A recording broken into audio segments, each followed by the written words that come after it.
I want to go to the Patriot Mobile Newsmaker line representing Pennsylvania's 14th Congressional District, our good friend, Congressman Guy Reschenthaler. Congressman, good to have you with us today. Todd, thanks for having me back on. And I can tell you, as a veteran of the Iraq War, I'm absolutely appalled, even a year after, that Joe Biden would surrender in Afghanistan. I really believed in our mission, both in Iraq and Afghanistan, and the fact that he just surrendered this country, surrendered the Bagram Air Base, is completely unacceptable. And as far as Lloyd Austin saying that our work is not done, this guy has been wrong just as many times as Joe Biden has been wrong. It was this guy that was telling us that Ukraine would fall within hours and Afghanistan would remain for months and months. And the opposite happened. Ukraine is still fighting, and Afghanistan crumbled within hours. And these are our so-called military experts.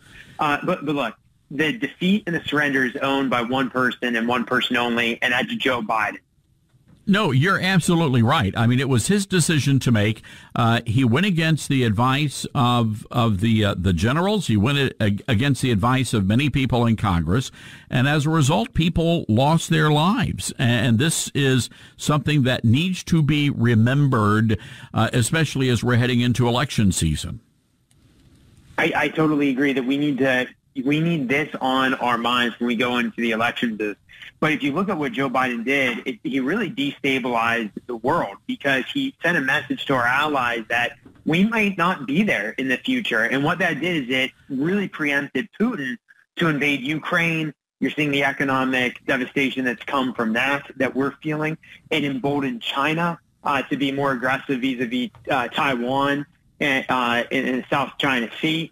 And you have a resurgence of al-Qaeda that's now back in Afghanistan. And just to put this in perspective, Obama and Biden love talking about this so-called pivot to Asia, which, of course, we should pivot to Asia because China is a near-peer rival.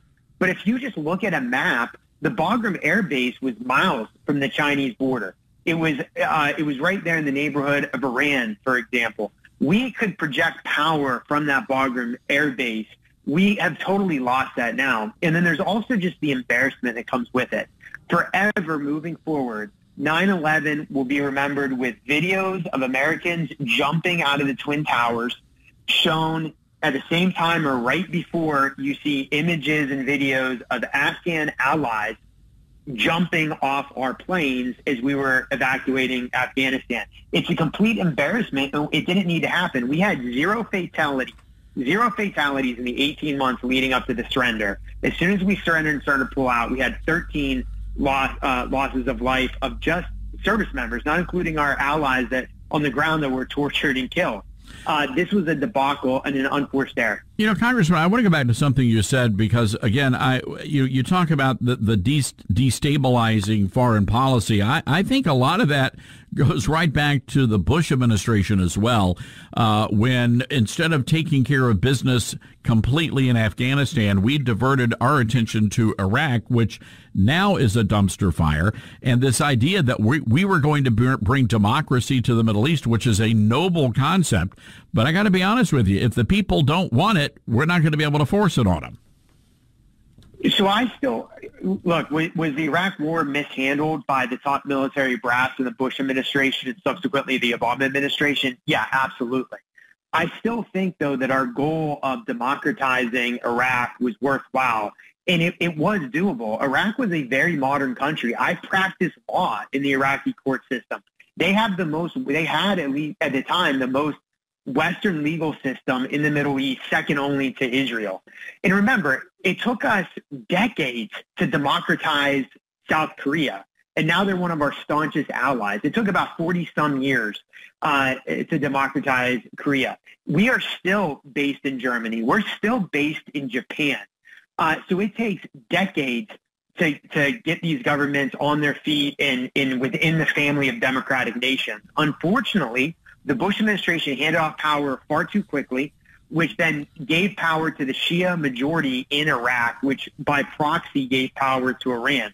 Had we just been there and tried to have a government formed, it could have been a totally different picture. And the Arab Spring that we saw under Obama could have looked totally different. We had a democratization rather than a return to extremism that we saw.